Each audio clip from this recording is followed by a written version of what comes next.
and shalom. Today we will look at the origins of the Gospels. Fortunately for us, the Gospel writers did commit a great deal of the Master's teachings and the narratives about his life to parchment and ink long before the days of Papias. If they had not, we would not know very much about the historical Jesus that we know of today. But even the Gospels indicate that we are still missing a whole bunch of material. The Gospel of John, which was the latest of the four Gospels, tells us in chapter 21, verse 25, that there were also many other things which Yeshua did, which if they were written in detail, that even the whole world itself would not contain the books that would be written. That's a lot of material when you think about it.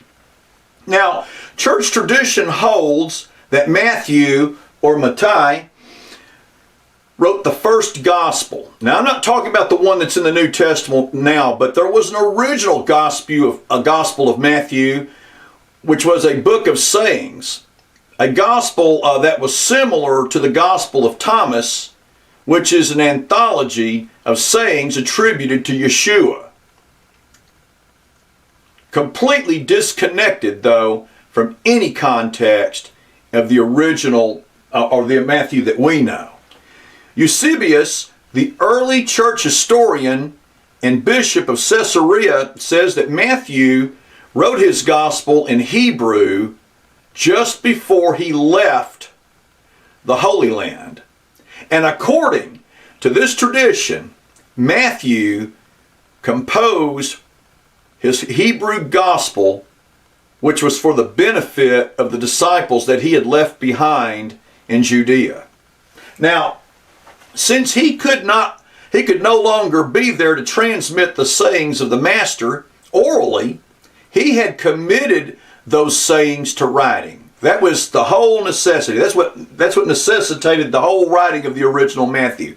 Now, as I noted earlier, this original Hebrew Gospel of Matthew is not the same as our Greek canonical Matthew, though the later may be a Greek adaptation, and we believe that it is, of the original Hebrew document that Matthew wrote in Hebrew manuscript. But on the other hand, most synoptic gospel scholars do agree that the canonical Matthew is an adaptation from the Greek of the Gospel of Mark. The Gospel of Matthew cannot be both a Greek translation of the original Hebrew Gospel of Matthew and a redaction of the Gospel of Mark. Let me just kind of explain that a little bit. Canonical Matthew does not contain elements common to Luke in the original Hebrew Gospel of Matthew, but it does seem to depend on Mark as its primary source. Mark basically was the foundation. It was the original gospel that was written, and a lot of the other gospels basically build upon that tradition. Church tradition identifies John Mark, or Yochanan Marcos, as the author of the Gospel of Mark. Now, let's talk a little bit about Mark himself. Mark accompanied Peter to Rome as his interpreter because Peter didn't speak Latin. Mark did not write out Peter's teachings in any particular systematic arrangement. Mark just simply recorded the things as he remembered them from Peter, as he remembered hearing them from Peter. Now, as I previously mentioned, our canonical Gospel of Matthew is an adaptation of the Gospel of Mark that incorporates additional source material that is derived from the original Hebrew Matthew or other early Jewish sources. At the time that Luke, or Lucas, the traveling companion of Paul, sat down to write his own version of the Yeshua story, he already had several versions of the material in hand. Luke even states in Luke 1 chapter 1 verses 1 through 2 that many have undertaken to compile an account of the things accomplished among us, just as they were handed down to us by those who from the beginning were eyewitnesses. And let me say, eyewitnesses and servants of the word. Bear in mind that Luke had a copy of Mark's gospel containing material found in the first 2 chapters of his gospel. A collection of sayings, which the author of Matthew also had, and numerous oral testimonies and eyewitness accounts that Luke had gathered from among the apostles and the original eyewitnesses themselves. Luke conducted and interviewed all of them. The 3rd verse in Luke chapter 1 tells us that having investigated everything carefully from the beginning to write it for you, Luke had apparently written other accounts as well. The early church fathers knew of several Hebrew and Jewish gospels, such as the Gospel of Peter, the Gospel according to the Hebrews, the Gospel of the Nazarenes, and the Gospel of the Ebionites.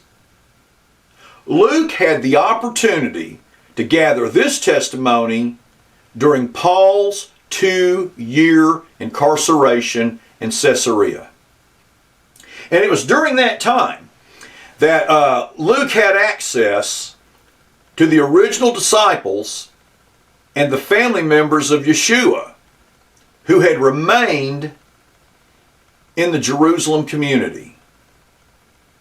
This would have included James, also known as Yaakov, the brother of the Master, but unfortunately only scraps and fragments of these early Gospels are still in existence. But it was with all of these sources that were available that Luke set out to write his account, or an account of Yeshua's deeds, as he puts it in Luke chapter 1 verse 3, in consecutive order. He wrote it in historical order as best as he could. And like the author of canonical Matthew, Luke used the Gospel of Mark as his primary source, or his starting point, and made the narrative greater with additional materials which he had accumulated from eyewitness accounts in some of the other Gospels. And this is why Matthew, Mark, and Luke are so similar. In short, to put it another way, to sum it up, Matthew and Luke are both independent revisions of Mark. Matthew, Mark, and Luke are not exactly 3 different Gospels.